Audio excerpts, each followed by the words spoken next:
కానీ ఆ పిల్లగాన్ని కనీసం అన్న పరామర్శించడానికి సినీ ప్రముఖులు ముందుకు రాలేదంటే సినిమా ఇండస్ట్రీలో ఉన్న ప్రముఖులు ఏం ఆలోచన చేస్తుండ్రో ఏం కోరుకుంటుండ్రో నాకైతే తెలియదు. స్పెషల్ పర్మిషన్ పెట్టి నువ్వు వెళ్ళు, పోనీ మా ఫాదర్ ఇన్లా పంపించండి, లేదంటే సుకుమార్ గారు పంపించండి, లేకపోతే వాళ్ళ వైఫ్ని పంపించండి, లేకపోతే ప్రొడ్యూసర్స్ పంపించండి, బన్నీవాసన్ పంపించండి. ఇలా ఎప్పటికప్పుడు అప్డేట్ తెచ్చుకుంటున్నాను, to know what is happening with the kid. అంతే తప్ప నేను అసలు ఏం కేర్ చేయట్లేదు. ఇలా కొన్ని ఫాల్స్ ఎలిగేషన్స్, క్యారెక్టర్ అసాసినేషన్ మాటలు వచ్చినప్పుడు మాత్రం చాలా బాధ వేస్తుంది. నేను ఎన్నైనా తీసుకోగలను, నన్ను నమ్మండి, మీ అందరూ తెలుసు, ఐఎమ్ స్ట్రాంగ్ పర్సన్.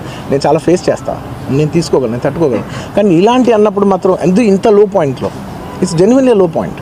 నాకు జెన్యున్లీ ఇట్స్ అ లో పాయింట్.